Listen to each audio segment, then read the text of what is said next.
ntabwo kuba runaka yarakurikije inama z'ubuzima ariko nyuma akarwara indwara runaka bikwiriye kuguca intege ngo uvuge ngo yewe n'ubundi ni hahandi wakwirinda utakwirinda warwara.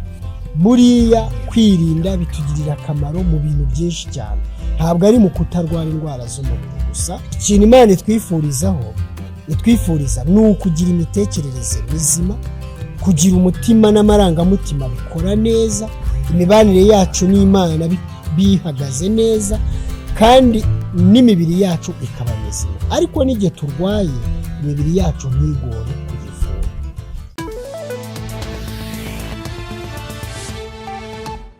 Nk'uko bisanzwe nongeye kugusuhuza wowe nshuti muvandimwe ukunda ibiganiro byacu.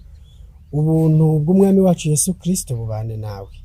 Ni Muganga Kayitare mu biganiro byacu, kandi uyu munsi nongeye kunezezwa cyane nuko wahisemo ko tubana, ndetse ukaba warahisemo kujya ushyira mu bikorwa zimwe mu nama tubagira, ntunagarukiraho ahubwo ukanazisangiza abandi. Mwibuke ko uru rubuga rwacu Muganga Kayitare ni urubuga ducishaho ibiganiro bifasha abantu kwibungabungira amagara yabo, kwitungira amagara mazima, kwivura, kumenya kwirinda, ariko umugambi ari ukugira ngo tubashe kugira ubuzima bwiza mu by'umubiri, mu by'umwuka, ndetse no mu by'ubwenge. Umuntu muzima ntabwo ari umuntu udafite aho ababara mu mubiri gusa. Ushobora kuba ubabara mu mubiri, ariko mu by'ukuri bigahita bigira n'ingaruka ku mitekerereze yawe, uburyo ubanamo n'Imana, uburyo ubanamo n'abandi. Niyo mpamvu nyine dutanga izi nama kugira ngo zibashe kudufasha kuba twagira amagara mazima. Ikindi nshaka kuvuga mbere y'uko twinjira mu kiganiro cyacu, ntabwo kuba runaka yarakurikije inama z'ubuzima ariko nyuma akarwara indwara runaka bikwiriye kuguca intege ngo uvuge ngo yewe n'ubundi ni hahandi wakwirinda utakwirinda warwara. Umuntu umwe yigeze ambwira ati, mbese runaka ko yahoranaga akajerekani k'amazi ntiyarwaye impyiko? Sinazo zamuhitanye? Ariko ntabwo ari byo. Niba umuntu wari umuzi nk'umuntu wirinda cyangwa se ukurikiza inama z'ubuzima ariko nyuma akarwara, ntabwo bikwiriye kuba urwitwazo rw'uko wowe udakwiriye kwirinda. Oya, rwose ntabwo ari byo. Buriya kwirinda bitugirira akamaro mu bintu byinshi cyane, ntabwo ari mu kutarwara indwara z'umubiri gusa, kuko nta nubwo Imana itwifuriza ko tubaho isi twarayigize nka paradiso. Oya, nabo Yesu yazuye barongeye barapfa. Ikintu Imana itwifuriza ni ukugira imitekerereze mizima, kugira umutima n'amarangamutima bikora neza, imibanire yacu n'Imana bihagaze neza, kandi n'imibiri yacu ikaba mizima. Ariko n'igihe turwaye imibiri yacu ntigore kuyivura. Turi mu isi tuzanapfa, turi mu isi dushobora gupfa, ariko Imana yatwifuriza ubugingo bw'iteka. Rero turategura impagarike y'umuntu kugira ngo azaragwe ubugingo bw'iteka. Ubwo nibwo butumwa bwa marayika wa mbere, uwa kabiri n'uwa gatatu. Ku butumwa bwa marayika wa mbere buravuga ngo muramye yaremye. Mu kuramya yaremye harimo no kubaha imibiri yacu, kuyibungabunga no kuyitaho, ndetse n'ibidukikije, kugira ngo tugaragaze ko twubaha umuremyi wacu. Rero iyo habayeho kurwara ndetse n'ibindi byago, kandi wari umuntu wirinda, ntabwo biba bihindutse urwitwazo rwo kutirinda, kuko Yobu yari umuntu wirinda ibibi n'inzu ye yose, ariko aza guhura n'ibyago, kandi ku iherezo kubwo kunamba ku Mana, Imana yaramwubahirije, iranamwubahisha, kuko nawe yayubahishije, imushumbusha ibyo yari yaranyazwe kabiri kose. Uyu mwanya rero reka turebere hamwe amagambo ari mu Migani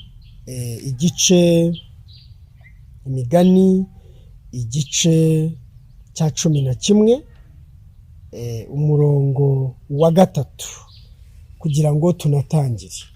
Imigani 11 umurongo wa 3 aravuga ngo gutungana kw'abakiranutsi kuzabayobora, ariko ubugoryi bw'abariganya buzaba gutungana kw'abakiranutsi kuzabayobora, ariko ubugoryi bw'abariganya buzabarimbura.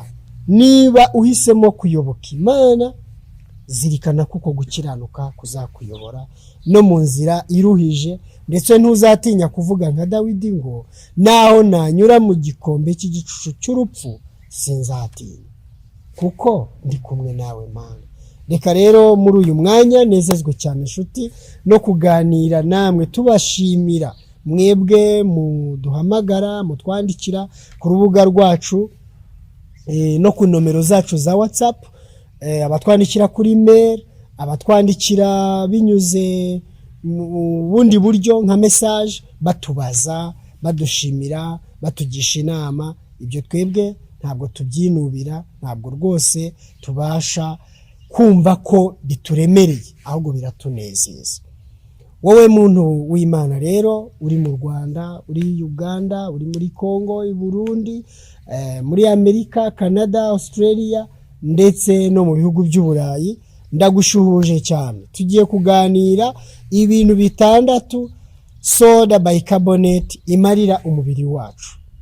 Soda bicarbonate ni igikoresho gikoreshwa ahanini mu guteka cyangwa se mu gukora imigati, ariko akaba ari n'umuti kandi ugirira umubiri akamaro. Soda bicarbonate ishobora gukoreshwa mu bijyanye no gukora amasuku, usukura ibintu ngo biveho ingese, ushobora kuyikoresha usukura ibikoresho ugiye gukoresha uteka n'ibindi. Ariko soda bicarbonate ni ikintu cy'ingenzi cyane ku buzima bwawe. Ikintu cya mbere, soda bicarbonate ifitiye akamaro ku mibiri yacu, ndagira ngo nkubwire ko igabanya icyo twita acide. Abantu bagira icyo twita flax acid, cyangwa se abantu bagira ikirungurira, heartburn, abantu bagira ibibazo byo gucisha hasi no hejuru amagaze n'imyuka myinshi, soda bicarbonate ni ikintu ukwiriye gukoresha cyane.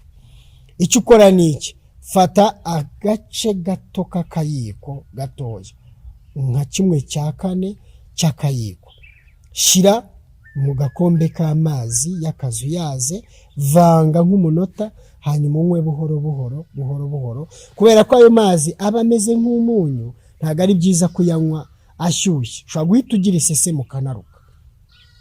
Icyo reka mpite nakivuga, niba wumva wifuza kuruka, uretse ko nta muntu ubyifuza, ariko habaye hari impamvu wumva urutse byagufasha, fata amazi ashyushye ushyiremo akakunyu gakeya ka soda bicarbonate, uvange uhita ugotomera, urahita uruka. Ariko niba utifuza kuruka, nyamuneka wibikoresha gutyo, shyira mu mazi adashyushye kandi shyiramo gakeya, nka 1/4 cy'akayiko. Iyi soda bicarbonate ntabwo igabanya acide gusa, ivura n'ibisebe byo mu gifu, igabanya tension y'impyiko zirwaye, cyane cyane nk'abantu bafite ikibazo cy'impyiko zitayungurura neza imyanda. Iyi soda bicarbonate ishobora kugufasha. Iyi soda bicarbonate, ikindi kintu cya kabiri izakumarira, nuko ifasha amenyo gukomera kandi kanavura indwara zimwe z'amenyo. Iyi ni anti-tartar. Niba ufite ibintu byahomye ku menyo byanze kuvaho, fata n'ubundi nk'akayiko cyangwa agace k'akayiko ka soda bicarbonate, kamuriramo indimu, shyiraho uburoso uborose. Ibi ni ibintu byoroshye cyane. Nuborosa ugerageza uborose nk'uko amategeko atubwira. Twagiye tubabwira ko kuborosa gutya ari amakosa, ntabwo ari byiza kuborosa gutya, ahubwo kuborosa ni gutya. Borosa umanura cyangwa se uzamura, niwasama uborosa usa n'uzamura cyangwa se n'umanura. Ariko kuborosa muri ubu buryo ntabwo ari byiza. Nukoresha ubwo buryo bizakesha amenyo yawe biyakureho bya bintu byahomye biba bimeze nk'umurayi n'umuhondo nk'ibiki byose bizashiraho. Ariko ntabwo bigarukiraho gusa, ubwo buryo bunavura icyo twita gingivitis, iyi shinya yawe ivamo amaraso cyangwa se iriho utuntu tw'udusebe tuva, bizagufasha cyane. Gusa ibi birushaho kugufasha cyane iyo utayiboroseseje, ahubwo ugafata ako gace k'akayiko mu mazi y'akazuyazi ukavanga, warangiza ukayajundika ukayakaraza mu kanwa, icyo twita gargling. Iyo ukoze gutyo nta nubwo bigarukiraho, bikuvura ibisebe byo mu kanwa, ibisebe byo ku rurimi ndetse n'impumuro mbi yo mu kanwa. Ikindi nanone cya gatatu iyi soda bicarbonate ishobora kukumarira nuko ishobora gufasha umusatsi wawe kuba mwiza, by'umwihariko abakobwa n'abadamu. Iyo ufashe shampoo ugashyiramo soda bicarbonate gakeya ukayogesha mu mutwe, bivanamo imvuvu, bivanamo imyanda iba yarasizwemo n'imiti n'amavuta wisiga, ibyo bintu byose, maze umutwe wawe n'umusatsi wawe bikamererwa neza cyane. Ikindi kintu cya kane iyi soda bicarbonate ishobora kukumarira nuko igabanya impumuro mbi mu kanwa. Kenshi impumuro mbi mu kanwa izanwa n'ibisebe biba biri ku rurimi, mu nkanka, imyanda ibiri mu kanwa kubera kutoza neza mu kanwa. Ariko nanone ushobora kugira impumuro mbi mu kanwa bitewe n'ikibazo kiri mu mara, mu gifu, mu mwijima, ikibazo kitari hano mu kanwa ahubwo kiri mu nda, toxin zizarakubanye nyinshi cyane. Iki rero ni ingenzi ko iyo unyoye soda bicarbonate biragufasha cyane mu gusohora imyanda iyo ari yo yose iri mu mubiri wawe. Ni ukuvuga ngo ifasha iyungururwa ry'amaraso ku buryo imyanda yose yipakiye mu mubiri wawe isohoka. Ibi ndagira ngo nanakubwire ko bituma ubasha gukira chronic constipation. Niba ugira impatwe utajya wituma, ugira ibintu byo kujya kwituma ukazana imyuka, wabaza bati na amibe, uzafate soda bicarbonate ujye uyivanga agace k'akayiko mu gakombe k'amazi y'akazuyaze unywe, izo gaze n'iyo myanda yose bizasohoka. Ikintu gitangaje kandi gikomeye cyane kuri soda bicarbonate kuri iyi ngingo nuko ipenetratinga igasohora amagaze ari no muri serire cells hari igihe zihura n'ibibazo by'amagaze ndetse bigatuma multiplication cyangwa kwiyongera kwazo biruhanya. Icyo gihe soda bicarbonate ishobora kubikemura. Ntabwo soda bicarbonate kandi igabanya impumuro mbi mu kanwa gusa bitewe n'izo ndwara zibitera n'imyanda n'ibindi, naba abantu twabwiye ngo bajye barya tungurusumu. Iyo impumuro ya tungurusumu ikubangamiye cyangwa ibangamiye abo muri kumwe, ushobora gufata soda bicarbonate ukayivanga agace k'akayiko cyangwa kimwe cya kane cy'akayiko mu mazi, mu gakombe k'amazi, warangiza ugakaraza, cyo twita gargling, cyangwa se ukajya unayinywa, bigabanya impumuro ya tungurusumu.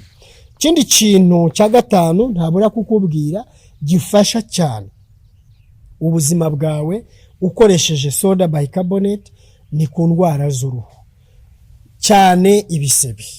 Niba ufite ibisebe, fata soda bicarbonate, yishyira ahantu mu gasorori cyangwa mu gakombe, kamuriramo indimu, nurangiza uyisige hahandi hari igisebe.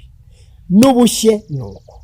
Insect bites, tuvuge hari ibikoko byakurumye nk'ivubi, uruyuki, agasurira n'utundi dusimba dushobora kukurya, fata soda bicarbonate uyitobe mu mazi cyangwa uyikamuriremo indimu, nurangiza uyihome cyangwa uyisiga aho hantu, birahita bikemuka. Urumva rero ko ari igikoresho cyiza udakwiriye kubura mu buzima bwawe.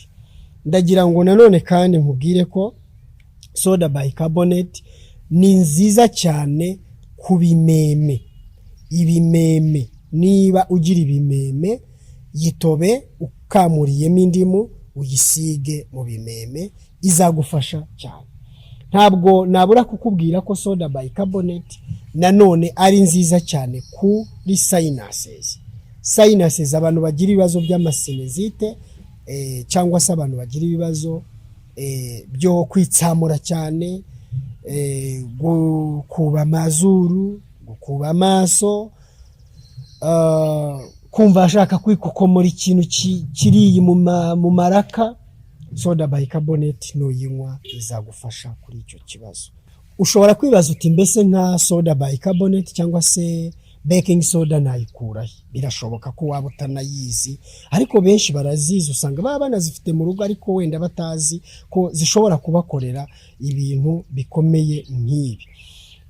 Ndagira ngo nkubwire ko soda bicarbonate ushaka kuyibona mu ma supermarket, ahantu henshi hashoboka. Uramutse ugiye ukababaza bakwereka ahantu ibiherereye, ukayigura kandi ukajya uyikoresha. Niba ibi wumva rwose bikugoye utazi uburyo wayibona, waduhamagara ubaye uri hafi yacu twayikugezaho, cyangwa se tukakurangira ahantu ushobora kuyibona. Ariko nzi ko abantu benshi bayizi, cyane cyane abantu baba batayizi cyangwa batajya bayikoresha, ni nk'abantu batuye mu byaro. Ariko nawe ushobora kuyibona ugiye nk'ahantu mu mujyi hari supermarket, ukababwira uti ndashaka baking soda cyangwa se soda bicarbonate. Ngibyo rero ibyiza bya soda bicarbonate cyangwa se benshi bita baking soda. Reka ngushimire ko tubana, ukurikira, ushyira mu bikorwa, usangiza abandi, kandi nanone ngushimire ko muri byose uri umuntu witeguye gutaha mu ijuru. Ibi byose tubikoresheje muri iyi si ntacyo byatumarira tudafite ibyiringiro byo kuzaraga ubugingo buhoraho. Ubugingo buhoraho reka ibe intego yacu twese. Reka kuzabana na Yesu mu isi nshya bibe umwitozo wanjye nawe wa buri munsi. Ibindi twiyegurira Imana, dushyira mu bikorwa ibi byose, Imana izajya ibiha umugisha, bidutungira amagara, tugira amagara mazima. Nibyo ngusabira kandi nanjye ndabyifuza mu izina rya Yesu. Wari kumwe na Muganga Kayitare.